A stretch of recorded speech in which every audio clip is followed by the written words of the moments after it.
Mary Shelley's novel Frankenstein is oddly related to much of the work covered in New Media 104. In the story, Victor Frankenstein attempts and succeeds in creating life out of a conglomeration of parts, which we are led to believe come from a variety of sources. This is not unlike the work done throughout this class. The very basis of all our projects, whether based in Photoshop or Final Cut, has been to take content created by a variety of others both in our class and outside of it, and to fuse these unrelated, often stylistically distinct pieces and parts to create a unified whole that, when viewed, is seen first as a synthetic whole and not as a hodgepodge of parts. In this manner, the fundamentals of both Frankenstein's and our own process are equivalent. We create something new and unnatural out of a layering of disparate parts. This is not the end of the similarities between Frankenstein and new media art making.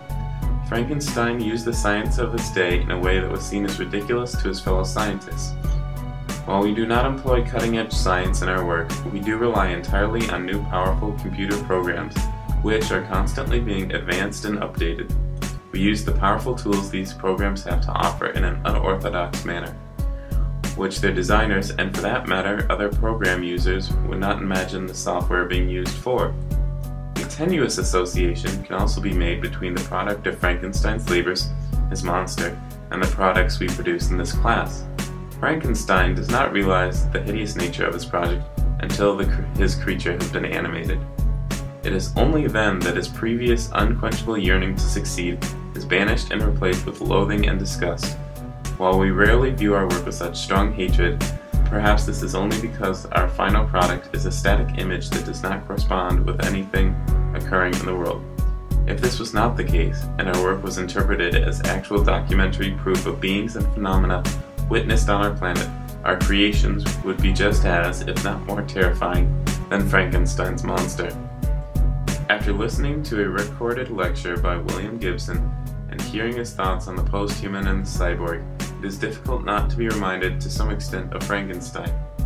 Gibson held that mankind was and is evolving away from our human status and becoming post-human.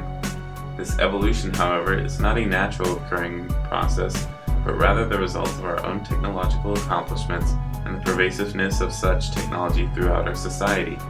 Because we rely on this technology so heavily to ease our daily lives, Gibson claims it has changed the human experience and moved us into the post-human age. The cyborg is only a short step away from the post-human condition in that, recognizing the importance and primacy of technology, we begin to incorporate it into our being. It is here that Gibson and Shelley collide. The cyborg and the monster are both on some level human, while at the same time being something beyond human. Both are a creation of man, planned to be an improvement on the human condition, while both are in fact an unnatural assemblage of parts. In the cyborg's case, these parts are different technologies, while for the monster they are literally the pieces and parts of a plethora of bodies. The fusion of these related ideas, cyborg and Frankenstein's monster, serves as the premise for the work that has been constructed before you. This creation fuses not only the parts of different people, but those of the machine, seen in the figure's arms and legs. The creature, dubbed Nobody, combines both the human parts of Frankenstein and the machine of Gibson, while simultaneously extending on a third level through time.